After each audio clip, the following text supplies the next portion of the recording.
Hello, welcome to an RN's Life first video. This is our first content video, so welcome. Our video tonight, as you can see by the thumbnail, is the psychology of women and plastic surgery, cosmetic surgery. Now, let me give a little background, a brief, background about plastic surgery. I just like to give a little insight. Plastic surgery goes back to 800 BC in India. They used to take skin from forehead flaps to do nose reconstruction. It really took off in the 1800s. This is when they started doing reshaping and molding body tissue. A doctor by the name of Sir Harold Gillies is considered the father of plastic surgery. He was a New Zealand doctor working in London during the First World War. His techniques were used on soldiers who were disfigured. So that's how plastic surgery actually was created. Now, the BBL was created in 1960 by Dr. Ivo Pitagai in Brazil. This is where you get the name Brazilian butt lift from. Brazilian butt lifts became popular in 2010. Now, according to the information that I looked at, what I found is that the Kardashians was the one that made it kind of mainstream. But from what I found out, getting BBLs was something that started in the transgender community, from what I understand.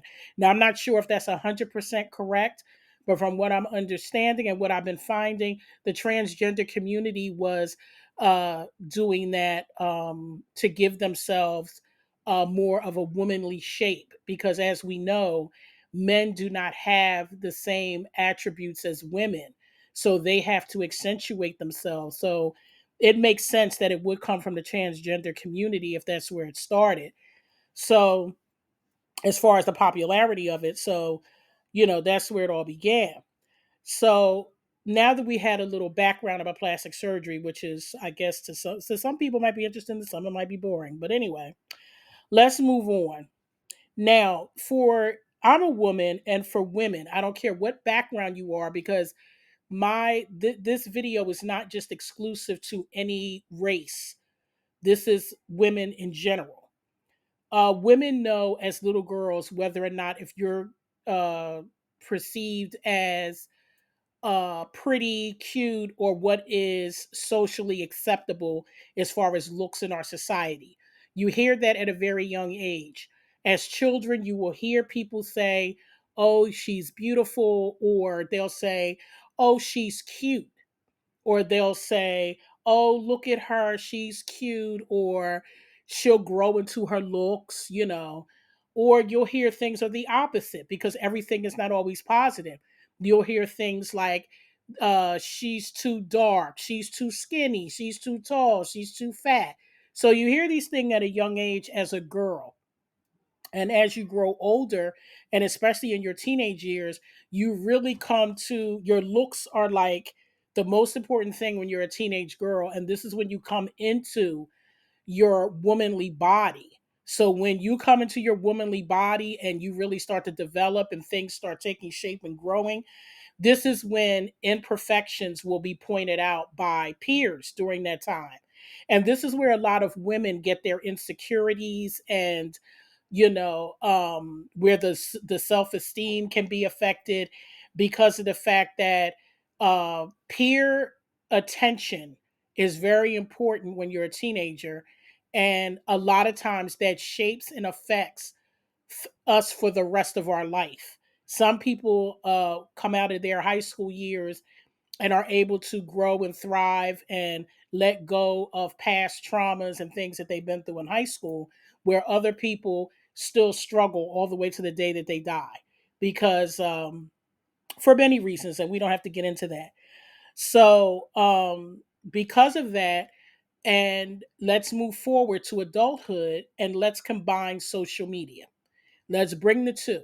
Because in my generation, because I'm older, I'm what is called, I think I'm a Gen Xer. I don't know shit. I'm over 40, so I think I'm a Gen Xer. Excuse me. And in my time, there wasn't social media. So measuring beauty was different during my time than what it is now. the problem that has happened is because of social media, you're starting to see women of all different races, cultures, build, different, body types and different things, excuse me, from all across the world, which makes it hard for women to compete, because whether we want to accept it or not, women do compete. We compete against each other for men's attention. We compete against each other for to get married. We compete. And because women, I don't care what nobody say, women are more ruthless and devious than men. And I'll get into that more when I get into. I have a couple more shows coming up where I'm going to go into the psychology of today's women and the psychology of today's man, and I'll dive deeper into that when I get to those two. But social media plays an important role now for young women today. What's happening is young women are looking at social media and they're seeing, oh wow, these women that look like this are making all this money and they're getting all this attention. So women who want the money, the attention, and everything else, well, they're going to seek out these surgeries. If they have already have a flat butt and they think a BBL is going to get them more Instagram followers, more money, more brand deals, more attention from men, then that's what women are going to do. Because we know as women that our value is in our looks and in our age. We know that. Nobody has to tell us that. We don't need the red pill community to tell us. We don't need, other groups to tell, different groups to tell women how important age is in this society. In Western culture, age is very important in our society when it comes to women, not to men. When men get older, they're more revered. They're, um, and their money goes up. Usually an older man, if they take care of themselves well, they look good. If they make a good income, they stand out. They'll have the nicer cars. That's why younger women go for older men, because they tend to be more financially stable. And men these days, a lot of them are keeping their self up because they want these younger good looking women.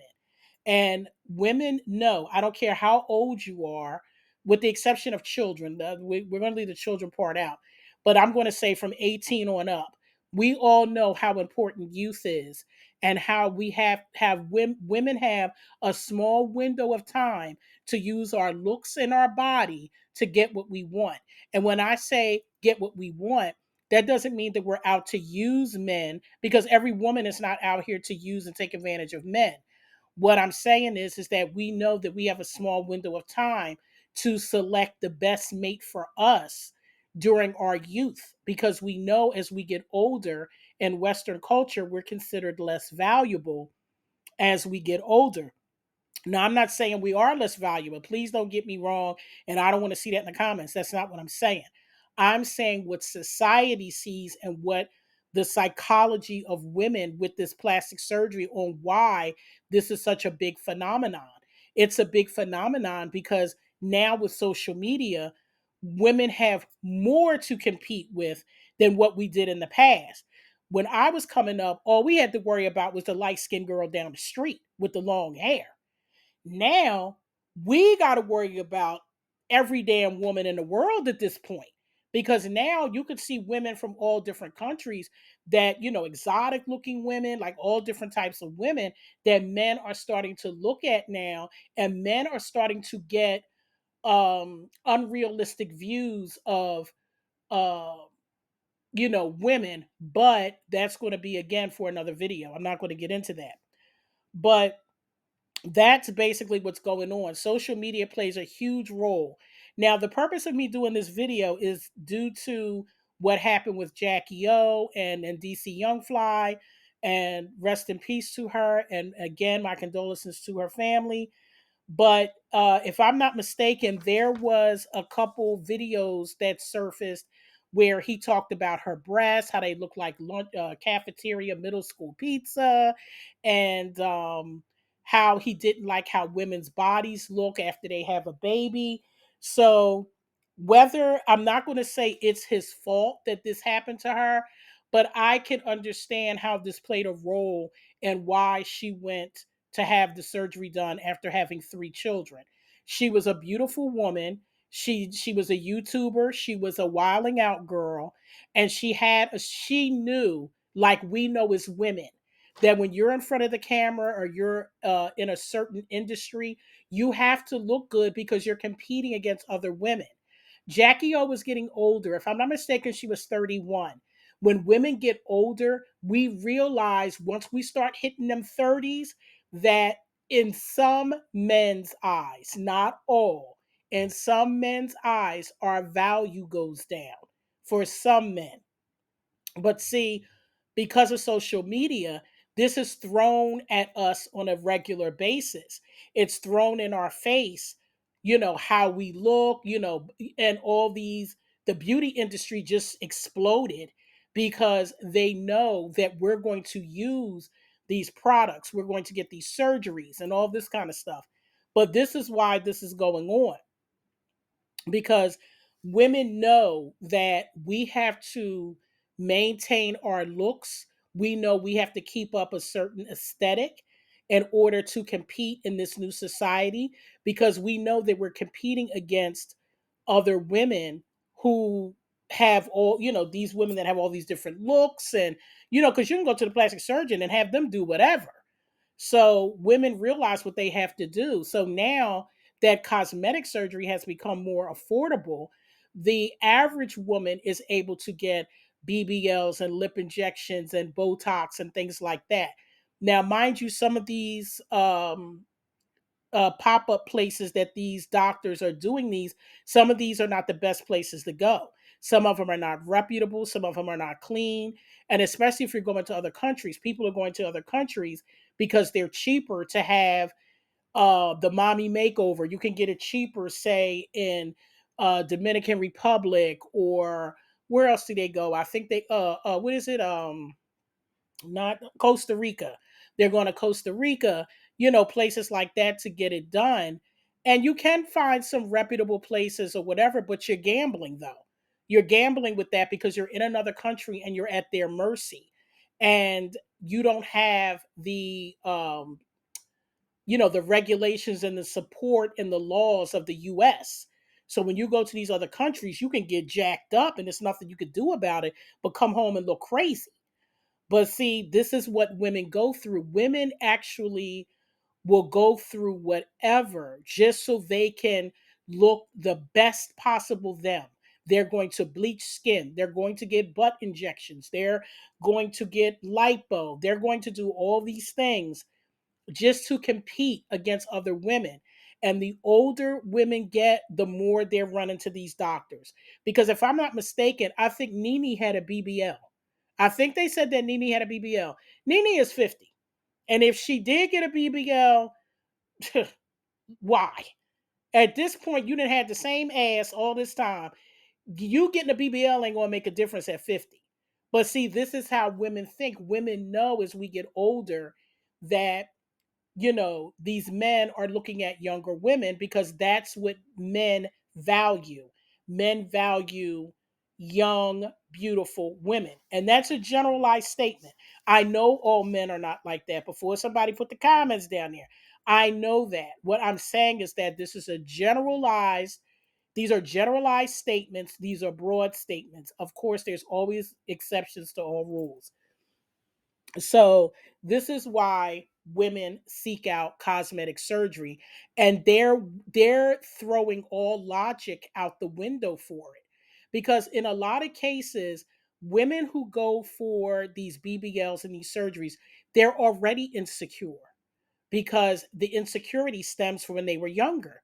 Because usually somebody will say, they may have been called ugly at a point in their life, skinny, or they got teased or bullied in school, or they grew up in poverty and weren't able to, have the nicer clothes and they were teased.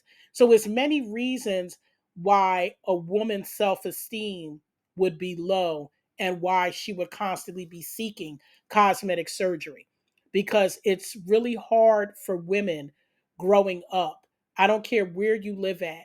It is hard for a woman in society, is even as when you're a child, when you're a young girl.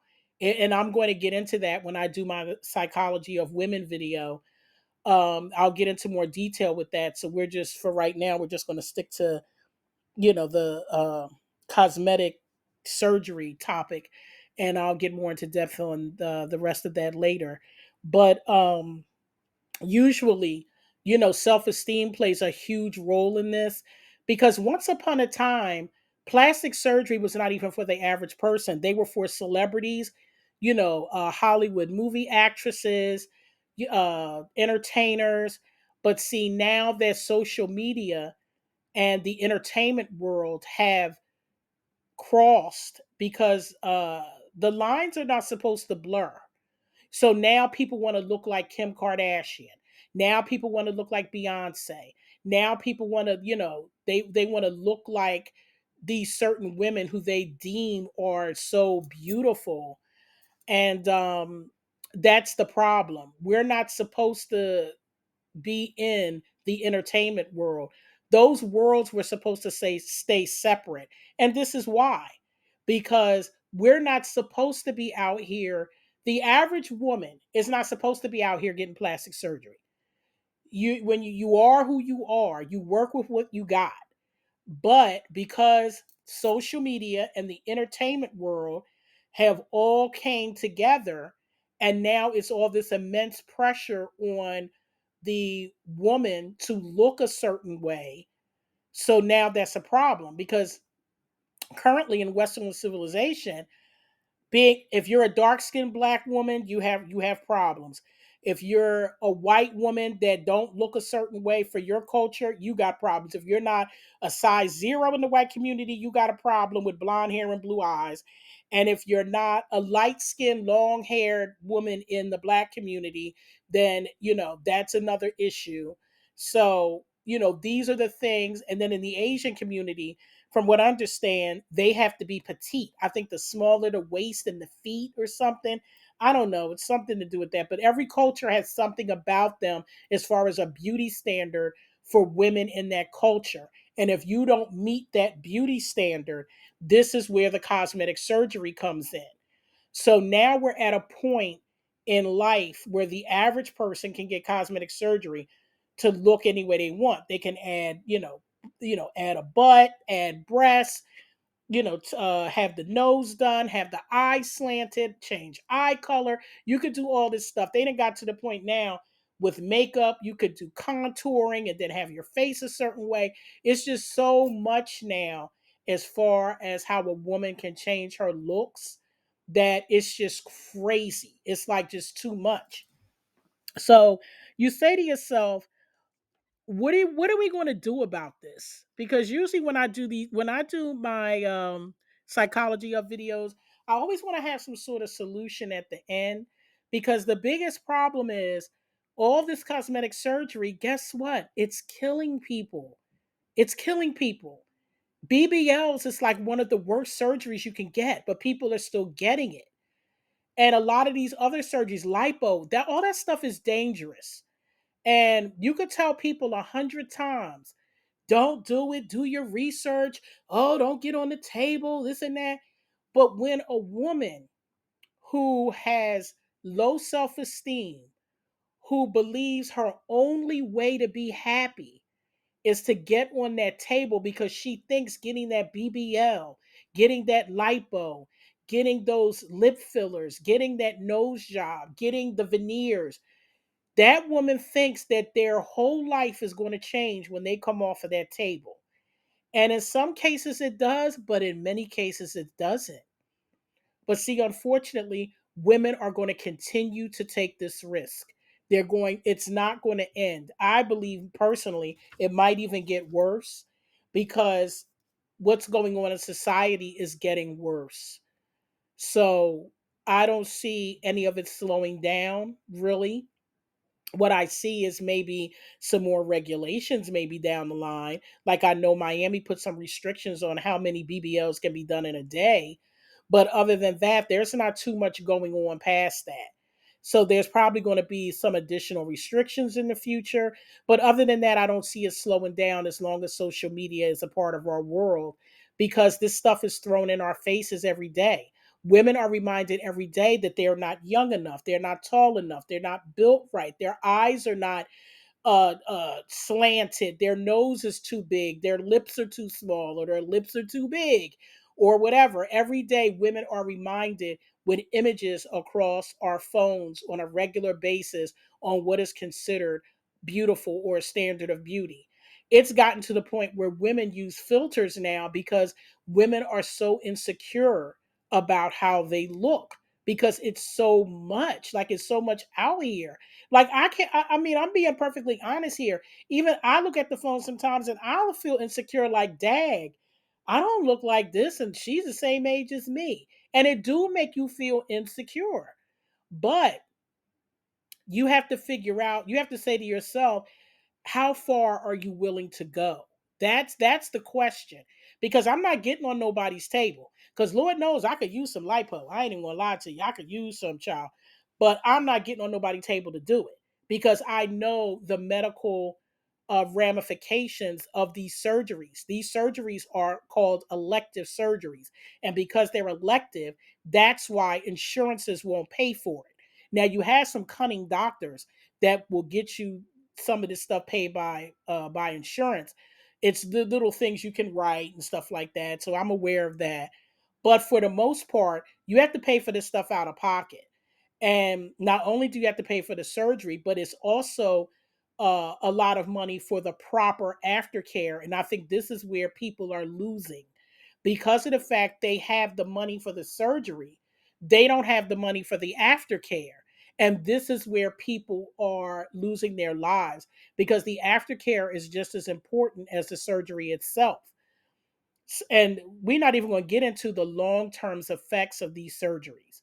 I might do another video on that, or maybe I might just put a reel out about side effects of plastic surgery, I mean, cosmetic surgery of BBLs and lipo. I might just put a short out about that.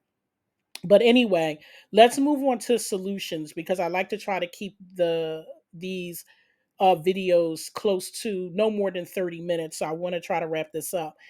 I think a good idea, if you're a young woman out here and you're thinking about cosmetic surgery, because you just feel like you can't compete with these women on social media, I think the smart thing to do, number one, is to start taking social media breaks, because having stuff constantly in your face is a form of programming. So, one thing you need to do is start pulling back from the social media. Also, seek therapy. If you're having issues with your self esteem, then you need to go to therapy, whether you want to. People are so like standoffish about therapy, and especially in like the minority cultures. It's not just the black culture. I think Asians are against, they're not big fans of it. Hispanics, like, the Caucasian community has always been a fan of therapy, and that's because therapy works. When you find a good therapist, it actually works. I've been to therapy, um, and I'm not going to say why I've been to therapy, but I've been to therapy, and I've been to family therapy, and I've been to individual therapy. And I'm going to tell you this: after completing therapy, myself and my family's lives changed. Like, we don't even interact with each other the way we used to, because we found out that it was a lot of generational curses that were going on, and we were communicating with each other in unhealthy ways and things like that. So therapy opened our eyes to how we treat each other and how we see ourselves and how we look at ourselves.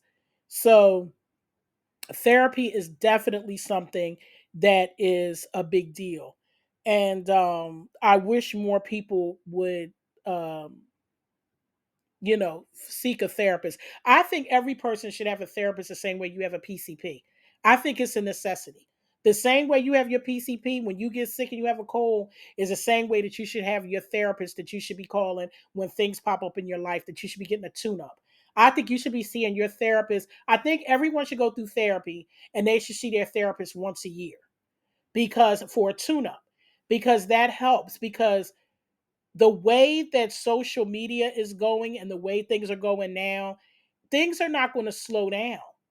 So, what do you think is going to happen? It's going to be generation after generation of young women thinking that they have to get butt injections and boob jobs. They're going to think that's a part of everyday life. And it's actually not. So, excuse me. So, I think it's very important that you do seek therapy. Excuse me. For those who have BBLs, breast implants, and excuse me, and have had lipo, I think it's very important for you to get blood work done at least twice a year if you can. I know everybody usually goes for a yearly physical, most people, but I think you should get lab work done because that lab work will be an indicator if you're starting to get infected anywhere in your body. Because with some breast implants, at least the saline ones, they have an expiration date. A lot of these breast implants, you have to replace them every so many years, depending on which ones you get. And a lot of women, a lot of young women don't realize that. They run and get these breast implants, not realizing you have to replace them in about 4 or 5 years because they're going to either bust or start rotting because they're going to expire. So it's important for you to get your blood work checked out and also just check in with your doctor as well, your OBGYN, get breast exams, things like that. Because all that is, like I said, very important to try to prevent, well, not prevent, because unfortunately, I'm sorry, a lot of these procedures that these women are getting done, we're going to hear about a lot of illness about. I'm gonna give it 10 years. It's always that 10-year window where they need to get more information and they need to do more research and stuff like that. But you're going to hear about it because you're not supposed to be putting foreign things in your body. Breast implants were not made for flat chested women to get breasts. Breast implants were made for cancer survivors, women who had mastectomies that needed to have the implants, which is covered by insurance. See, that's covered. So, because that's a medical necessity. So, women get the breast implants to feel whole again. So, and then if the breast implants malfunction, expire, whatever, you can go back in and have them done medically because you had it done because of cancer. So that's already going to be a part of your medical history. So people are not understanding that breast implants were not meant to, you put them in it because you just want to have some double D's. That's not what they're supposed to be. But again, I know that we're not going to be able to stop people from getting plastic surgery. It's going to continue because women are going to take that risk. They're just going to. We can't, it's going to be women that's going to be like, listen, I'm not doing it. But there's women that just, their self esteem is so low, or it's not always self-esteem. People in the entertainment industry, whether you're in the porn industry, modeling, singers, whatever, video girls, they're still going to do that in the entertainment industry. So the only thing I can say is I can't tell you not to get it because women are going to get it. So, what I will close this video out with is to just make sure you do what everybody's been saying all along. You do your research on these doctors, try to have your surgeries in America, and also seek therapy. If you can seek therapy before you get the work done, then try to do that. And if you can't, then it is what it is. And if you're going to get the cosmetic surgeries done, then follow up with your medical doctor a couple times a year and get that blood work and make sure that you're not headed towards an infection because you're not going to know right away. It's because some things just sneak up on you. So I'm going to close out this video now. Thank you everyone for tuning in. I look forward to reading comments and see what your feedback is on this video. And my next video will be the psychology of today's women. And that's going to be a good one because I did a lot of research for that one. And when I do my research, I just don't go into a computer and research. I actually go out and talk to people. So that's all set up. So thanks for tuning in, everyone. Have a great day, and I will see you soon.